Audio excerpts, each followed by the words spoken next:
स्वागत है आप सभी का। आप देख रहे हैं सुबह 9 बजे। मैं हूं प्रीति। आइए एक नजर डालते हैं हेडलाइंस पर। बैंकॉक में भारत और पाकिस्तान के राष्ट्रीय सुरक्षा सलाहकारों की मुलाकात, उफा समझौते के तहत हुई वार्ता। साझा बयान में आगे भी बातचीत जारी रखने पर सहमति। राज्यसभा में नेपाल की स्थिति पर आज अल्पकालिक चर्चा। प्रधानमंत्री नरेंद्र मोदी और कांग्रेस अध्यक्ष सोनिया गांधी से मिलेंगे मधेसी नेता। भारत से समर्थन जुटाने की कवायद। चेन्नई में पानी उतरने के बाद बीमारियों से निपटने की चुनौती, हवाई और रेल सेवाएं बहाल। मौसम विभाग की आज भी तमिलनाडु और पुडुचेरी में बारिश की चेतावनी। अमेरिकी राष्ट्रपति बराक ओबामा का ऐलान, आईएस का खात्मा करके ही लेंगे दम। राष्ट्र के नाम संबोधन में बंदूक संस्कृति रोकने के लिए संसद से मांगा सहयोग। कैलिफोर्निया हत्याकांड को बताया आईएस की साजिश। और विश्व हॉकी लीग टूर्नामेंट में भारत ने जीता कांस्य पदक। नीदरलैंड को पेनल्टी शूटआउट में 3-2 से हराया। 33 साल बाद किसी बड़े अंतर्राष्ट्रीय टूर्नामेंट में मिला मेडल।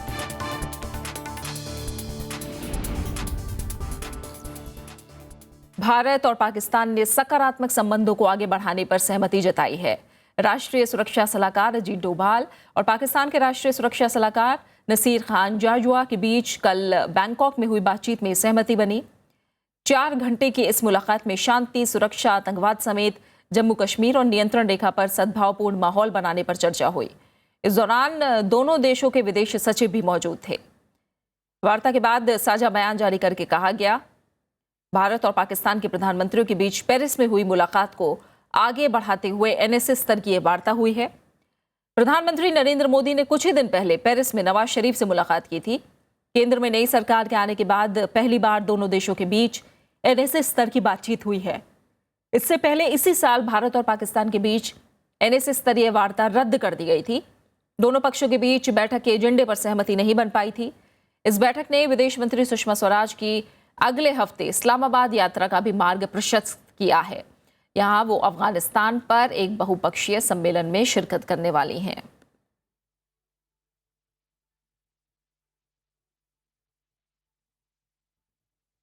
भारत और पाकिस्तान के बीच एनएसए स्तर की बातचीत का सभी राजनीतिक दलों ने स्वागत किया है।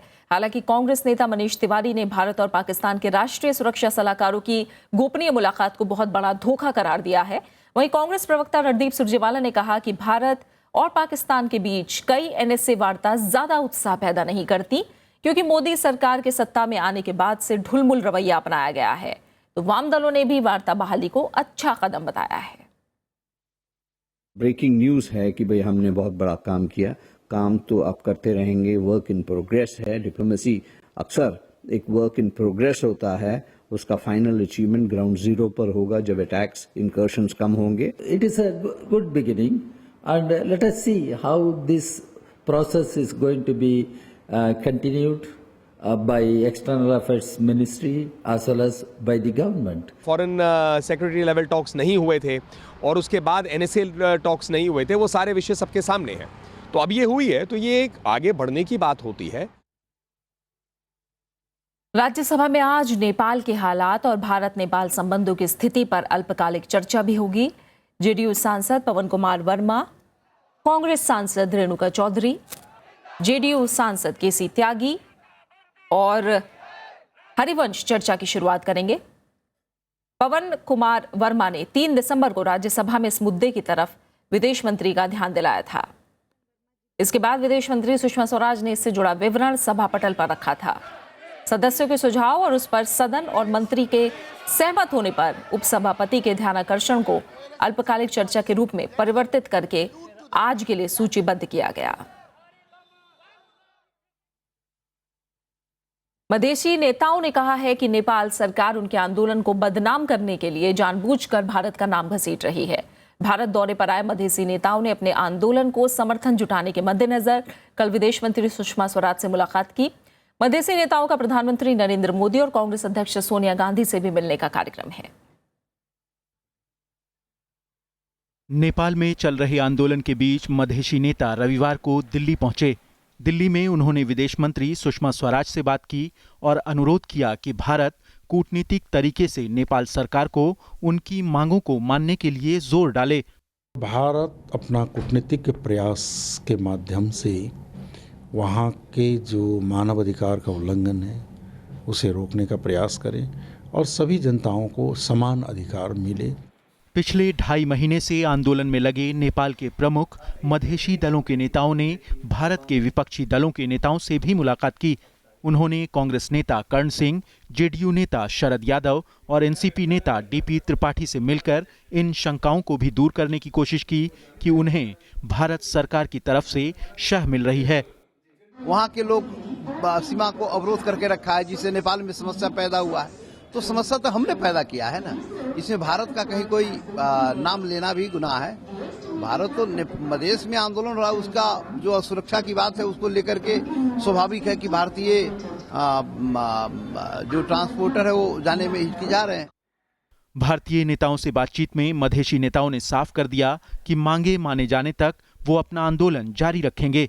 उन्होंने कहा कि वो नेपाल सरकार से सभी मुद्दों पर बातचीत के लिए तैयार हैं।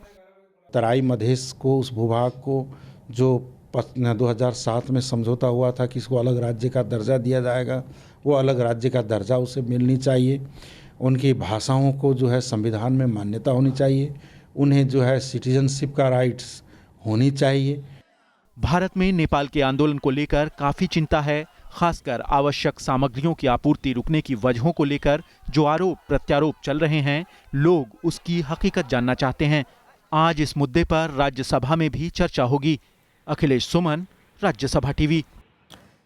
संवाददाता अखिलेश सुमन ज्यादा जानकारी के साथ जुड़े हैं, उनका रुख करेंगे। अखिलेश, कल विदेश मंत्री से मधेसी नेताओं ने बात की, आज प्रधानमंत्री और कांग्रेस अध्यक्ष सोनिया गांधी से मिलने का कार्यक्रम है। हम जानते हैं सांसद भी इस मुद्दे पर चर्चा चाहते हैं, अल्पकालिक चर्चा राज्यसभा में होगी। जिस तरह के रिश्ते अब भारत और नेपाल के जिस मोड़ पर हैं, उसे देखते हुए ये सरगर्मियां क्या इशारा कर रही हैं?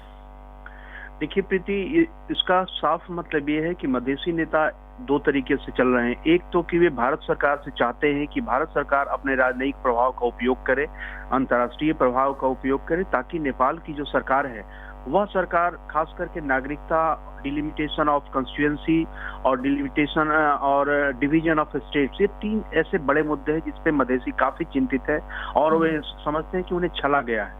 आंतरिक संविधान जो बना था, आंतरिक संविधान में ये बातें थी, लेकिन जो मूल संविधान बना बाद में फाइनल, उसमें ये बातें हटा दी गई। तो उनका कहना है कि भारत अपने राजनयिक प्रभाव से अंतर्राष्ट्रीय समुदाय को और नेपाल की सरकार को इस बात से कहे कि वो सारी चीजें नेपाल के संविधान में शामिल करे। और दूसरी बात यह है कि विपक्षी दल, जो भारत के विपक्षी दल है या भारत की आम जनता है, यहाँ की भारत की मीडिया के अंदर भी यह एक धारणा नेपाल सरकार ने फैलाई है कि ये सारा जो ब्लॉकेट है वो भारत सरकार की शाह पे हो रहा है। तो वे इस बात को भी साफ करना चाहते हैं कि ये भारत सरकार का इससे कोई लेना देना नहीं, या हमारा आंदोलन है और हमारे आंदोलन को कमजोर करने की कोशिश की जा रही है, नेपाल सरकार द्वारा बदनाम करने की कोशिश की जा रही है। ये सारा जो कुछ हो रहा है वो भारत सरकार के सहयोग है। तो दो रणनीतिक चीजों को लेकर नेपाल के जो मधेसी नेता है वे भारत आए हैं। और आपको याद होगा कि अभी कुछ दिन पहले नेपाल के उप प्रधानमंत्री कमल थापा भी भारत आए थे और उन्होंने भी विदेश मंत्री सुषमा स्वराज से मुलाकात की थी।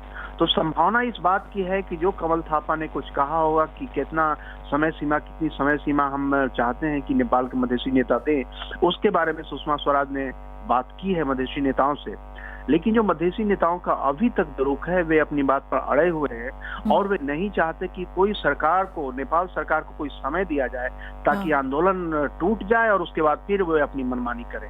तो मुझे लगता है कि जी, ऐसे में यही समझना चाह रहे हैं अखिलेश, क्योंकि जाहिर तौर पर भारत भी कह रहा है कि नेपाल की समस्या राजनीतिक प्रकृति की है और नेतृत्व से बातचीत के जरिए इसका समाधान निकालना चाहिए। नेपाल इस तरह की बात भी कह चुका है कि भारत दखलंदाजी ना करे नेपाल के मामलों में। ऐसे में मधेसी नेताओं का मिलना, किस तरह का आश्वासन भारत की तरफ से मिल सकता है और भारत इसमें अब क्या कर सकता है इन नेताओं के मिलने के बाद? देखिए, भारत जो एक फर्स्ट हैंड एक्सपीरियंस होता है कि मधेसी नेता जब संविधान बना था उसके 2 दिन पहले विदेश सचिव गए थे एस जयशंकर और उन्होंने जाकर बातें की थी नेपाल के सारे प्रमुख राजनीतिक दलों के नेताओं से। उसके बाद कमल थापा यहाँ 2 बार आए भारत में और उन्होंने अपनी स्थिति स्पष्ट की। लेकिन जो शीर्ष नेतृत्व है भारत का, उसके साथ अभी नेपाल के साथ कोई संपर्क नहीं हुआ है। तो एक तरीके से कहें कि विपक्ष और सत्ता पक्ष दोनों के शीर्ष नेतृत्व के साथ मधेसी नेता मिलना चाह रहे हैं और वो अपनी बातें रखना चाह रहे हैं। भारत सरकार भी चाह रही है कि कितने हद तक इनको मनाया जा सकता है ताकि आवश्यक सामग्रियों की आपूर्ति संभव हो, क्योंकि आरोप भारत पर सीधे लग रहा है, आरोप भारत सरकार पर लग रहा है और यह भारत के लिए बहुत अच्छी स्थिति नहीं है कि इस तरह के आरोप कोई लगाए कि हम ब्लॉकेट कर रहे हैं, लैंड लॉक कंट्री में आवश्यक सामग्रियां हम नहीं जाने दे रहे हैं। तो इसीलिए मुझे लगता है कि प्रधानमंत्री ने समय दिया है उन्हें कि प्रधानमंत्री अपनी तरफ से उन्हें प्रभावित करने का प्रयास करें, लेकिन अब देखना है कि मधेसी नेता किस हद तक इस बात को मानते हैं। बिल्कुल जाहिर तौर पर इस पर नजर रहेगी। बहुत बहुत शुक्रिया अखिलेश आपका हमारे साथ जुड़ने के लिए और इस तमाम बातचीत के लिए, जानकारी हम तक पहुंचाने के लिए। कुछ और अहम खबरों का रुख करते हैं। चेन्नई में भारी बारिश के बाद बुधवार से बंद पड़ी हवाई सेवाएं आज से पूरी तरह बहाल हो गई हैं। इससे राहत और बचाव के काम में काफी मदद मिलने की उम्मीद है। हालांकि मौसम विभाग के मुताबिक दक्षिण पश्चिम में बने कम दबाव के क्षेत्र के चलते चेन्नई और पौंडीचेरी के कुछ इलाकों में आज भी भारी बारिश होने की आशंका जताई गई है। चेन्नई और उसके उपनगरीय क्षेत्र कांचीपुरम, तिरुवल्लुर और कुडलूर जिलों में बारिश होने की बात कही गई है। कल भी रुक रुक कर बारिश जारी रही, लेकिन मौसम में कुछ सुधार भी देखा गया। मौसम विभाग ने अगले 2 दिनों तक बारिश का पूर्वानुमान जताया है। दरअसल अड्यार और कूम नदियों में जलस्तर कम होने से स्थिति सुधरी है। घरेलू और अंतर्राष्ट्रीय उड़ानें बहाल होने के साथ साथ चेन्नई सेंट्रल और चेन्नई एग्मोर से रेल सेवाएं भी आज बहाल हो जाएंगी। दक्षिण रेलवे के मुताबिक आज सुबह से चेन्नई सेंट्रल और एग्मोर टर्मिनलों से 80% ट्रेनें शुरू हो जाएंगी। बाढ़ के दौरान कुल 560 ट्रेनें रद्द कर दी गई थी। मुख्यमंत्री जयललिता ने उन 7 लोगों के परिजनों को 4-4 लाख रुपए की सांत्वना राशि मंजूर की, जिनकी 1 से 4 दिसंबर के बीच तमिलनाडु के विभिन्न हिस्सों में बारिश के कारण मौत हो गई थी।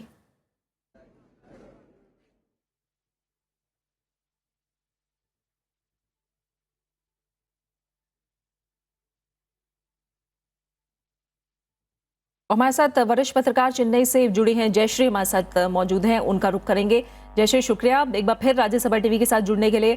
अच्छी खबरें आ रही हैं, यातायात बहाल हो रहा है, विमान सेवाएं शुरू होंगी। अब किस तरह अब ताज़ा हालात हैं और अब किस तरह की चुनौतियां रह गई हैं? प्रीति, अभी तो खुशखबरी तो यही है कि आज धूप देखने को मिल रहा है और लोग काफी उत्साहित हैं कि इस वजह से कम आम जिंदगी की शुरुआत तो की कोशिश तो हो सकती है। दूसरी बात यह है कि लोग जो अभी भी कुछ लोग फंसे हुए हैं, पानी जिन इलाकों में काफी ज्यादा बह गया था वहां से लोगों को जहां से निकाल नहीं पाए, उन लोगों को निकालने की कोशिशें अभी भी जारी हैं। और जो लोग बाहर नहीं निकल सकते हैं, जैसे कि काफी बूढ़े हैं या ऐसे कुछ लोग हैं, उनके पास राहत का खाने पीने की चीजें पहुंचाने की भी कोशिशें हो रही हैं। काफी वॉलंटियर्स जो हैं वो इस समय इस पे मौजूद हैं। और तीसरी और आखिरी बात ये है कि अभी जो लोग जिनके घर बर्बाद हुए हैं और जो काफी नुकसान जिनको पहुंचा है इस सारी स्थिति की वजह से, वो आम जिंदगी कैसे और कहां से शुरू करे, तो यही सवाल है आज। अच्छा, और कुछ इलाकों में जयश्री अभी भी मौसम विभाग कह रहा है कि बारिश होगी, तो ये भी अभी चिंता की बात है। इससे लेकर किस तरह की तैयारियां, और दूसरी बड़ी महामारी को लेकर हमेशा चिंता रहती है, दवाइयां सब तक पहुंचे, इसे लेकर अब किस तरह की तैयारियां हैं? प्रीति, ये तो काफी चिंता की बात है ही। यहाँ बारिश का नाम सुनते ही लोग इतने दहशत में हैं कि बस बहुत हो चुका है, अभी नहीं चाहिए इस तरह की बातें हो रही है, क्योंकि इतना तो कभी लोगों ने देखा नहीं है। और आगे वाले दिनों में यही कोशिशें होगी कि काफी जगह में ऑलरेडी जो है मेडिसिन्स की डिस्पैच हुई है, वैक्सीनेशन जो जहां पर भी हो सकता है सरकार की तरफ से और वॉलंटियर्स की तरफ से, और काफी मेडिकल कैंप्स हैं। तो जैसे आपने कहा कि लोगों का सेहत जो है उसका ख्याल रखने के लिए काफी तैयारियां हो रही हैं। और कोशिश यही है कि जितनी जल्दी हो सके आम जिंदगी हम पर शुरू हो जाए। बिल्कुल जयश्री, बहुत बहुत शुक्रिया आपका हमारे साथ जुड़ने के लिए। तो भारी बारिश के बाद चेन्नई में अब बंद पड़ी जो हवाई सेवाएं थी वो शुरू हुई हैं, रेल यातायात भी बहुत हद तक शुरू होगा। इसके जरिए अब राहत और बचाव के काम में काफी तेजी आएगी, ये अच्छी बात है। लेकिन 2 दिन तक पूर्वानुमान बारिश को लेकर भी है, इसे लेकर भी तैयारियां चौकस करने की जरूरत फिलहाल दिखाई दे रही है। आगे बढ़ते हैं। असहिष्णुता पर जारी बहस के बीच देश के मुख्य न्यायाधीश टी.एस. ठाकुर ने इसे एक सियासी मुद्दा बताया है। कल दिल्ली में पत्रकारों से अनौपचारिक बातचीत के दौरान उन्होंने कहा कि जब तक देश में अदालतें आजाद हैं और कानून का शासन है, तब तक डरने की जरूरत नहीं है। न्यायमूर्ति ठाकुर ने कहा कि सुप्रीम कोर्ट और अदालतें कानून के शासन को कायम रखती हैं और हर नागरिक के अधिकारों की रक्षा की जाएगी। मुख्य न्यायाधीश ने कहा कि हम विधि का शासन बनाए रखने और समाज के सभी नागरिकों और सभी धर्म और संप्रदायों के लोगों के अधिकारों की रक्षा के लिए प्रतिबद्ध हैं। सीजेआई ने कहा कि भारत सभी धर्मों का घर रहा है और अन्य समाजों में सताए गए लोग यहां फले फूले।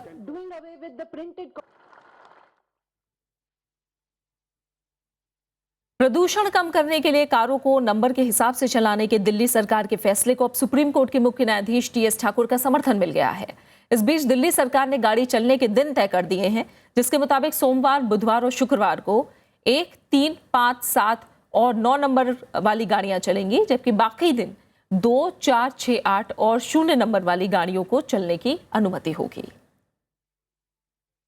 कारों को लेकर दिल्ली सरकार के नए नियम का सुप्रीम कोर्ट के चीफ जस्टिस टीएस ठाकुर ने स्वागत किया है। जस्टिस ठाकुर ने कहा कि जज दूसरे जजों के साथ कारपूल करने के लिए भी तैयार हैं। दिल्ली की आबो हवा को साफ रखने के लिए अगर बस या शटल में सफर करना पड़े तो इसमें भी उन्हें कोई ऐतराज नहीं। चीफ जस्टिस के इस बयान से दिल्ली सरकार उत्साहित है। साहब का तहे दिल से शुक्रिया अदा करना चाहता हूँ।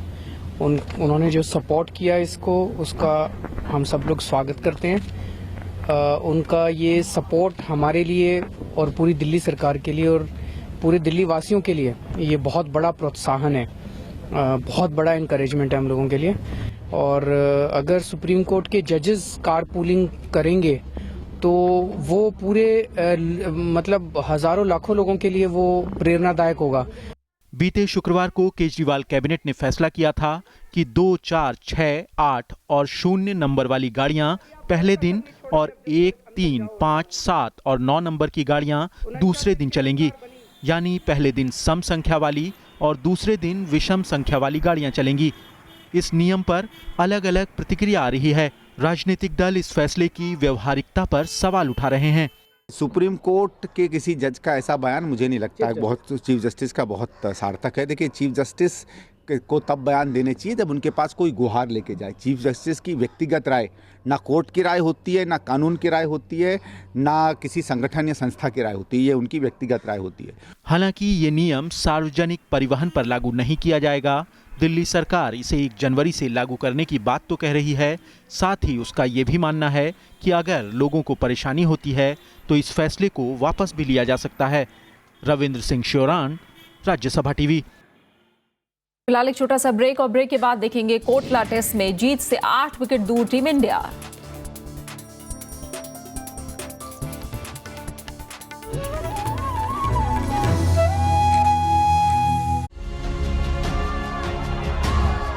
बात आम आवाम की,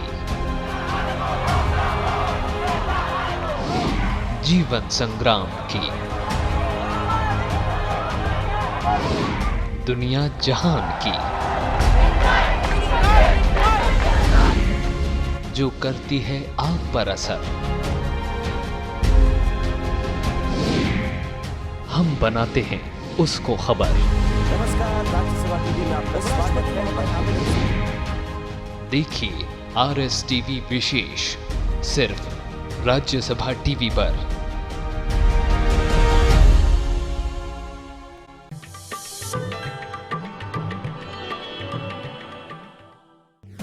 MC मैरी कॉम सफलतम भारतीय महिला मुक्केबाज। विश्व चैंपियनशिप में 5 स्वर्ण और 1 रजत, लंदन ओलंपिक्स में कांस्य और एशियन गेम्स में कांस्य पदक विजेता। 5 फीट 2 इंच लंबी मैरी को किया जाता है दुनिया की सफलतम महिला मुक्केबाजों में शुमार। खेलों में वरिष्ठ योगदान के लिए उन्हें मिले हैं पद्म भूषण, अर्जुन अवार्ड और राजीव गांधी खेल रत्न पुरस्कार।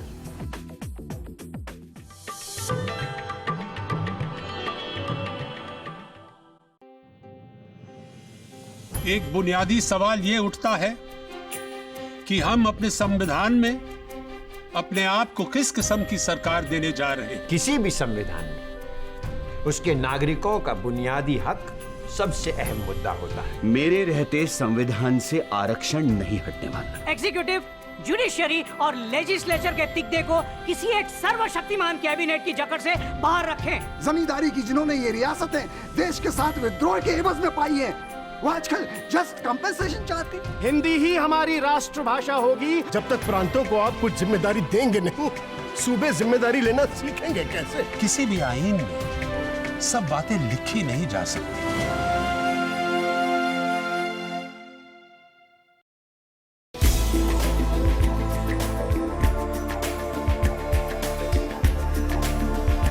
कला की दुनिया हो या साहित्य का संगम, पर्दे के सितारे हों या संगीत की सरगम, हम हैं सबके साथ हरदम। देखिए शख्सियत, गुफ्तगू और विरासत का इंद्रधनुषी संसार। देखिए सिर्फ राज्यसभा टीवी के पर्दे पर बार बार।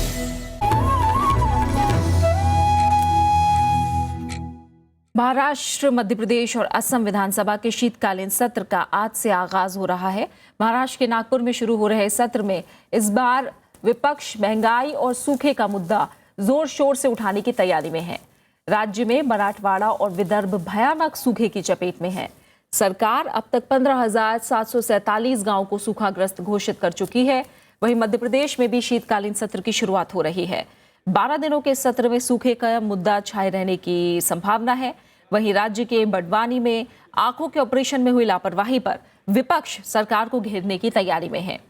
आज से ही असम विधानसभा का सत्र भी दिसपुर में शुरू हो रहा है।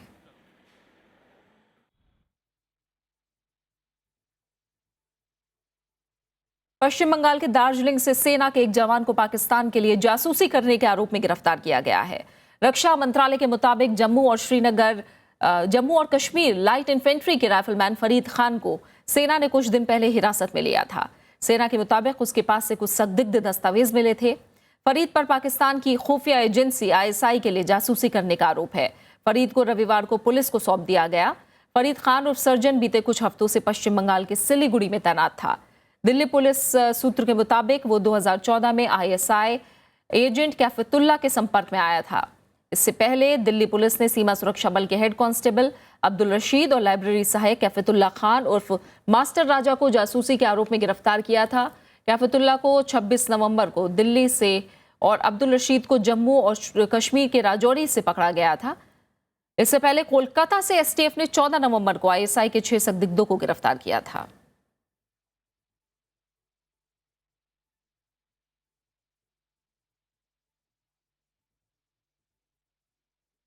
अहम अंतर्राष्ट्रीय खबरें। पेरिस में जारी जलवायु परिवर्तन सम्मेलन में आज से मंत्री स्तरीय वार्ता शुरू हो रही है। सम्मेलन में हिस्सा ले रहे दुनिया के सभी देशों के पर्यावरण मंत्री इस हफ्ते परस्पर विरोधी प्रस्तावों वाले मसौदे को ठोस जलवायु समझौते में बदलने की कोशिश करेंगे ताकि ग्रीन हाउस गैस उत्सर्जनों पर नियंत्रण किया जा सके। इसमें भारत की तरफ से पर्यावरण मंत्री प्रकाश जावड़ेकर हिस्सा ले रहे हैं। 48 पन्नों के मसौदे में अभी कई अनसुलझे मुद्दे हैं। भारत ने उम्मीद जताई कि पेरिस में बराबरी का समझौता होगा। साथ ही उसने साफ कर दिया है कि अब हमेशा की तरह अमीर देशों की नहीं चलेगी। पर्यावरण मंत्री प्रकाश जावड़ेकर ने बयान जारी करके कहा है कि भारत इस बात को सुनिश्चित करेगा कि पेरिस सम्मेलन से हर साल की तरह सभी देश झूठी उम्मीद लेकर घर ना लौटें और अमीर देश अपने किए का भुगतान करें।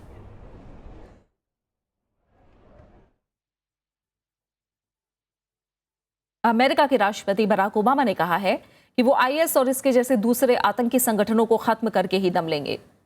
ओवल ऑफिस से राष्ट्र के नाम संबोधन में उन्होंने कहा कि IS जैसे संगठनों पर साथी देशों के साथ मिलकर कार्रवाई जारी है और अगर इन संगठनों में से किसी ने भी अमेरिका को नुकसान पहुंचाया तो उसका खात्मा कर दिया जाएगा। ओबामा ने साफ किया कि वो किसी लंबी लड़ाई में नहीं फंसना चाहते और आतंकवाद को खत्म करने के लिए सभी देशों को आगे आना होगा। साथ ही उन्होंने अमेरिका आने वाले लोगों की स्क्रीनिंग को और ज्यादा सख्त करने की बात कही। कैलिफोर्निया के सैन बर्नार्डिनो में पाकिस्तानी मूल के दंपति की गोलीबारी की घटना को ओबामा ने आतंकी कार्रवाई बताया। आतंकी संगठन IS ने सैन बर्नार्डिनो में हुई गोलीबारी की जिम्मेदारी ली थी। इसमें 14 लोग मारे गए थे। ओबामा ने सैन बर्नार्डिनो हमले के बाद एक बार फिर देश में हथियारों के इस्तेमाल पर रोक की जरूरत को फिर से दोहराया है। The threat from terrorism is real, but we will overcome it.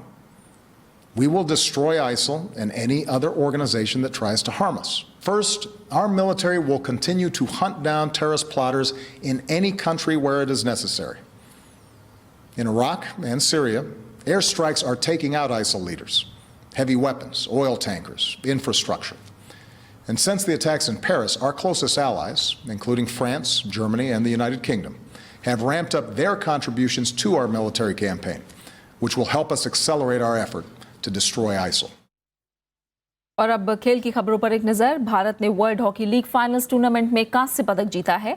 Bharat को 33 साल बाद FIH के किसी बड़े अंतर्राष्ट्रीय टूर्नामेंट में ये पदक हासिल हुआ है। नीदरलैंड्स के साथ कल हुए मुकाबले में भारत ने जोरदार प्रदर्शन किया और वर्ल्ड रैंकिंग में नंबर 2 की टीम नीदरलैंड को शूट आउट में 3-2 से हरा दिया। तय समय में दोनों टीमें 5-5 की बराबरी पर रहीं, जिसके बाद पेनल्टी शूट आउट से मैच का फैसला हुआ। इसमें भारत ने 3-2 से जीत हासिल की। वहीं टूर्नामेंट के फाइनल में कल ऑस्ट्रेलिया ने बेल्जियम को 2-1 से हराकर हॉकी वर्ल्ड लीग फाइनल्स का खिताब अपने नाम कर लिया। इस जीत के साथ ही ऑस्ट्रेलिया हॉकी के विश्व स्तरीय खेलों का हर टूर्नामेंट जीतने वाली टीम बन गई है। ऑस्ट्रेलिया ने इससे पहले Olympic, world cup, champions trophy का खिताब अपने नाम किया है। दिल्ली क्रिकेट टेस्ट का आज 5वां और आखिरी दिन है। भारत को जीत के लिए 8 विकेट की जरूरत है। चौथे दिन का खेल खत्म होने तक दक्षिण अफ्रीका ने दूसरी पारी में 2 विकेट पर 72 रन बनाए थे। इससे पहले भारत ने कल 4 विकेट पर 190 रन से आगे खेलना शुरू किया और 5 विकेट पर 267 रन बनाकर दूसरी पारी घोषित कर दी।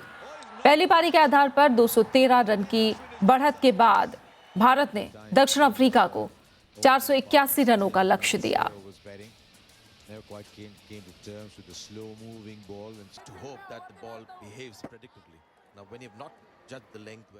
वहीं अब बैडमिंटन की अगर बात करें तो बैडमिंटन जगत से भारत के लिए खबर अच्छी नहीं है।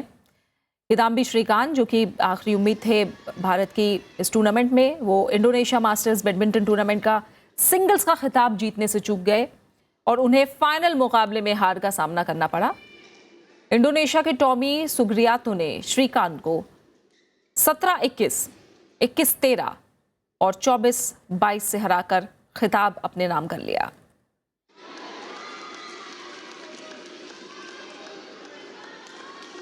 लेकिन नाकामी ज़रूर हाथ लगी, खिताब अपने नाम नहीं लिया, लेकिन श्रीकांत दूसरे नंबर पर रहे।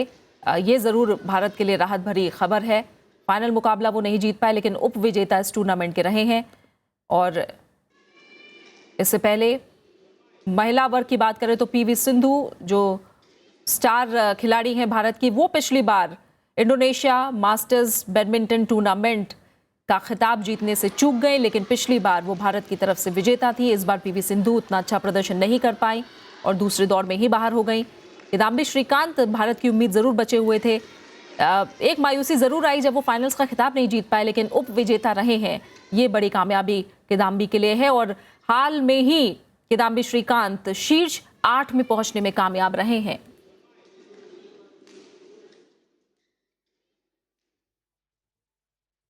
और फिलहाल इसी के साथ इस बुलेटिन में इतना ही। आखिर में एक नजर हेडलाइंस पर। बैंकॉक में भारत और पाकिस्तान के राष्ट्रीय सुरक्षा सलाहकारों की मुलाकात, ऊफा समझौते के तहत हुई वार्ता, साझा बयान में आगे भी बातचीत जारी रखने पर सहमति।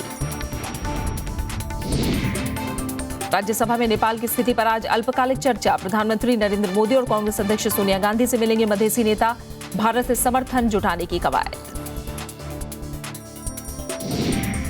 चेन्नई में पानी उतरने के बाद बीमारियों से निपटने की चुनौती, हवाई और रेल सेवाएं बहाल, मौसम विभाग की आज भी तमिलनाडु पुडुचेरी में बारिश की चेतावनी।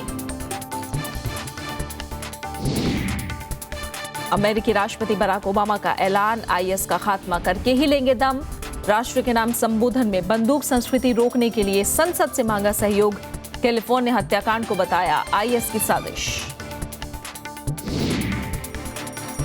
और विश्व हॉकी लीग टूर्नामेंट में भारत ने जीता कांस्य पदक, नीदरलैंड को पेनल्टी शूटआउट में 3-2 से हराया। 33 साल बाद किसी बड़े अंतर्राष्ट्रीय टूर्नामेंट में मिला मेडल।